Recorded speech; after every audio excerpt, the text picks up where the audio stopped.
इत्तेफाकन मैं हिंदू घर में पैदा हुई, इत्तेफाकन मैं एक सवर्ण परिवार में पैदा हुई, इत्तेफाकन मैं ऐसे परिवार में पैदा हुई जो खुद पढ़ा लिखा था अंग्रेज़ी माध्यम में, इत्तेफाकन मैं अंग्रेज़ी माध्यम में पढ़ी लिखी हूँ और बोल सकती हूँ, और इत्तेफाकन मैं बॉलीवुड में की फिल्मों में काम कर चुकी हूँ। इसलिए शायद जिन लोगों ने उमर को उन्हीं केसेस में और बाकी साथियों को, मिरन को, अतर को और गुलशफा बाकी लोगों को उन्हीं केसेस में अरेस्ट किया, उन्हें लगा कि शायद ये ज़्यादा हो जाएगा।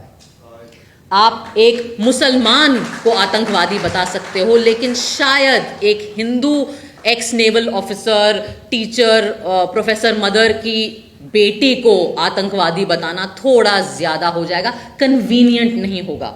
आज़ाद घूम रही हूँ यहाँ पे, स्वतंत्र हूँ, अपनी ज़िंदगी जी रही हूँ, अपनी बच्ची की बर्थडे पार्टी मना रही हूँ, बढ़िया शादी करी, मैंने ढोल बजवाए, क्योंकि इत्तेफाकन मुझे एक प्रिविलेज मिल गया मेरी आइडेंटिटी का, और वो जो मेरा प्रिविलेज है वो अब मेरी जिम्मेदारी है कि जिन लोगों को इत्तेफाकन, जिनके नाम मुझसे अलग हैं, या जो मुसलमान नाम हैं, या जो दलित नाम हैं, या जो माइनॉरिटी के नाम हैं, और उनके ऊपर अगर जुल्म हो, तो मुझे जो चीज़ जो मेरी रक्षा कर रही है, मेरी जिम्मेदारी है कि मैं उस प्रिविलेज के दम पर अपनी आवाज़ उनके लिए उठाऊं। अपनी इग्नोरेंस का मैं फ़ायदा उठा के आज ये सवाल पूछना चाहती हूँ अपने न्याय व्यवस्था से कि क्या डर है आपको किस चीज़ का डर है? आम नागरिक को तो जेल का डर होता है, पिटाई का डर होता है, मुसलमान तो कहीं पे भी पिट जाते हैं बेचारे इस देश में, दलित कहीं पे भी पिट जाते हैं इस देश में। इस बुढ़ापे में क्या डर है अब आपको? अब क्या लालच है आपके अंदर? क्या चाहिए आपको? हाँ, क्या ज़रूरत है? गवर्नर पोस्ट चाहिए, राज्यसभा जाना है, इतनी आपके अंदर लालच है कि आप महज आपका काम आपसे करने को हम मांग रहे हैं, वो आपसे नहीं हो रहा है।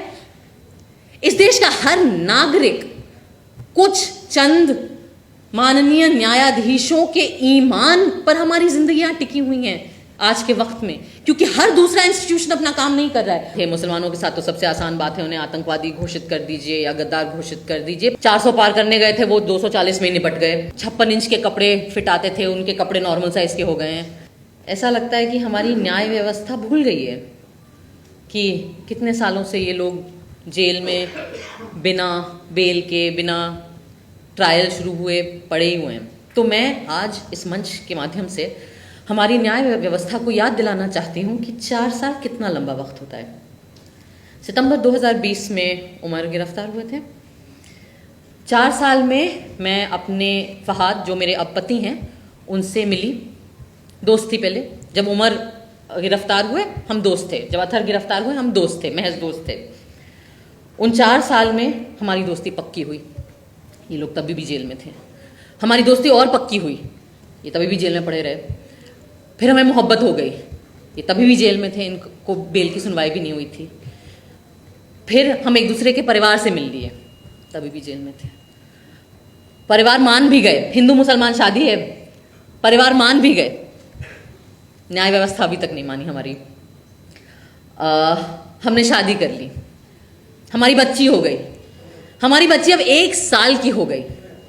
4 साल बहुत लंबा वक्त होता है।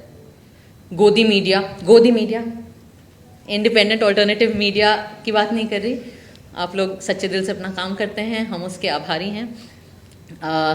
4 साल में जिस गोदी मीडिया ने उमर के खिलाफ, इन सब लोगों के खिलाफ इतना विट्रियोलिक, इतना जहरीला कैंपेन चलाया था, वो गोदी मीडिया नंगी हो गई इन 4 साल में। उन्होंने उन 4 साल में और भी अलग अलग तरह के विक्टिम ढूंढे जिनके ऊपर मीडिया ट्रायल चलाया जा सकता हो। कई सारे मुसलमान थे, मुसलमानों के साथ तो सबसे आसान बात है, उन्हें आतंकवादी घोषित कर दीजिए या गद्दार घोषित कर दीजिए, पर उनके अंदर ये जहर इतना भर गया, और ये ब्लड लस्ट मैं कहूँगी, एक्चुअली वही शब्द होना चाहिए कि ये जो भूख है एक तरीके से खून की, एक्चुअली वो इतनी आउट ऑफ कंट्रोल हो गई कि वो मुसलमानों को छोड़ के और लोगों पर भी आ गए, बॉलीवुड पर भी आ गए। रिया चक्रवर्ती भी मिल गई उन्हें, शाहरुख खान के बेटे को भी न बख्शा उन्होंने, और तमाम ऐसे लोग। लेकिन इस पूरी प्रक्रिया में हुआ ये कि इन 4 साल में वो भी नंगे हो गए।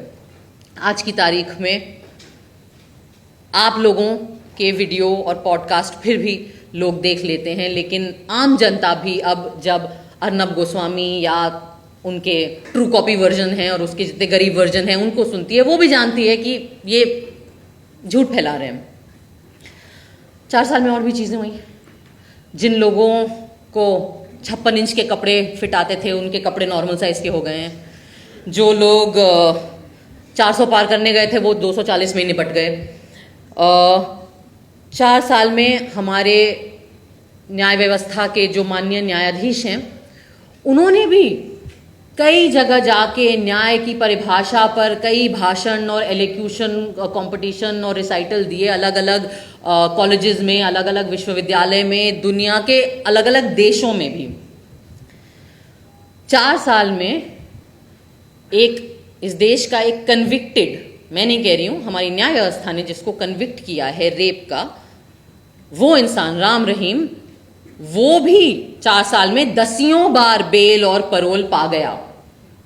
4 साल में गुजरात सरकार ने नई किस्म की बेशर्मी की हदें पार करी और बिल्किस बानो के कन्विक्टेड रेपिस्ट को अच्छे व्यवहार के तहत रिहा भी कर दिया। उस पे ज्यादा चू भी ना हुई पहले तो।